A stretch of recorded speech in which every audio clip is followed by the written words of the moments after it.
Admire academy वेबशाला। Welcome students. आज हम लोग पढ़ने वाले हैं एक बहुत ही सुंदर कविता जिसका नाम है कदम का पेड़।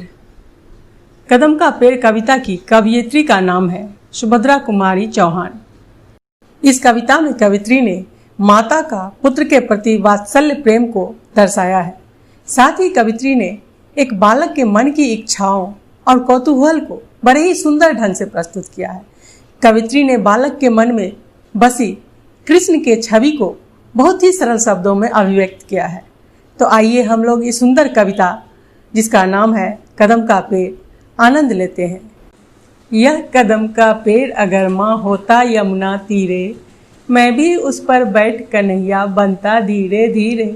ले देती यदि मुझे बांसुरी तुम 2 पैसे वाली, किसी तरह नीची हो जाती यह कदम की डाली। इस कविता में बालक अपनी माँ से कह रहा है कि माँ, यह कदम का पेड़ अगर जमुना के किनारे होता और तुम 2 पैसे वाली मुझे बांसुरी खरीद देती और किसी तरह से ये कदम की डाली अगर नीची हो जाती तो मैं इस पर बैठकर कन्हैया की तरह बन जाता धीरे धीरे, यानी मैं भी कन्हैया बन जाता। तुम्हें नहीं कुछ कहता पर मैं चुपके चुपके आता, उस नीची डाली से अम्मा ऊंचे पर चढ़ जाता।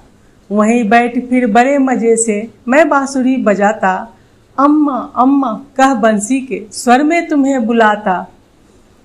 और बालक फिर कहता है कि माँ, मैं तुम्हें कुछ नहीं कहता, चुपके चुपके आता और कदम की नीची डाली से मैं ऊंची डाली पे चढ़ जाता और वहाँ पर फिर बैठकर मैं बड़े आराम से बड़े मजे से बांसुरी बजाता और उस बांसुरी के स्वर में अम्मा अम्मा कहकर मैं तुझे बुलाता।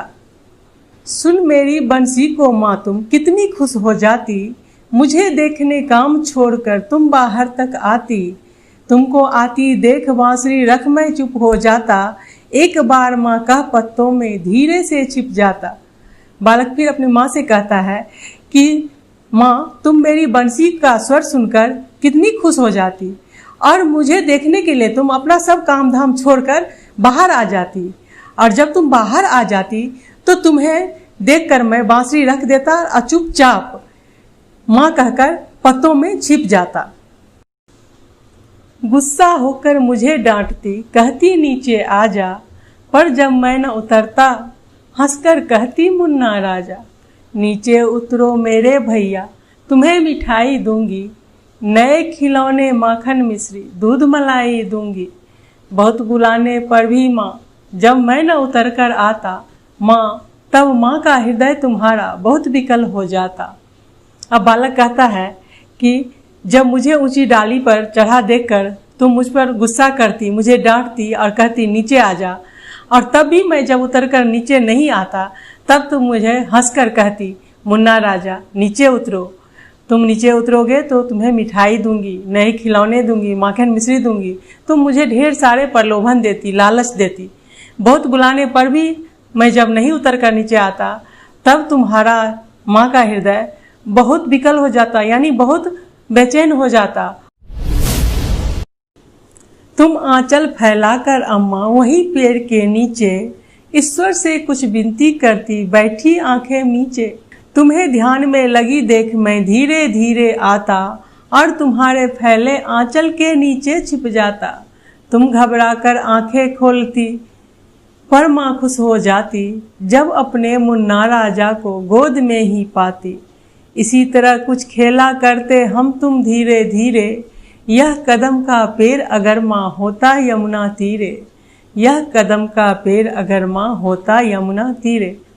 और फिर बालक अपनी माँ से कहता है कि मैं जब उतरकर नीचे नहीं आता तो माँ तुम्हारा हृदय बहुत विकल हो जाता, तुम बहुत चिंतित हो जाती मेरे लिए, और फिर तुम आंख मूंद कर पेड़ के नीचे बैठकर ईश्वर से मन ही मन मेरी सुरक्षा के लिए प्रार्थना करती।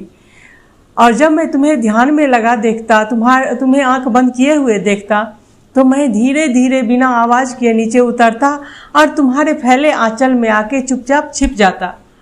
आज जब तुम घबराकर अपनी आंखें खोलती तो मुझे अपनी गोद में पाकर तुम बहुत खुश हो जाती।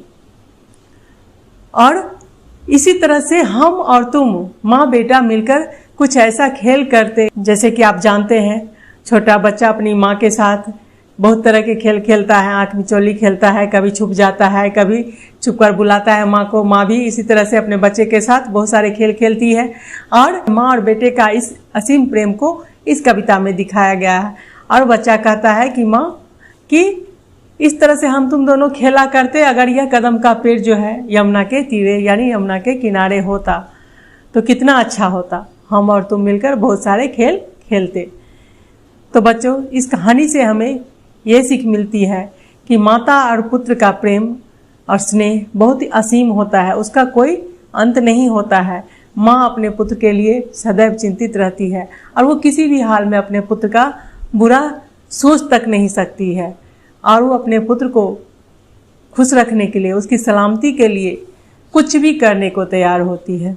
जैसा कि इस कविता में आपने पढ़ा और सुना कि किस तरह से माँ अपने पुत्र के लिए चिंतित होती है और किस तरह से एक छोटा बालक अपनी विभिन्न तरह के क्रियाकलापों से अपने माँ को प्रसन्न करता है, कभी चिंतित भी कर देता है।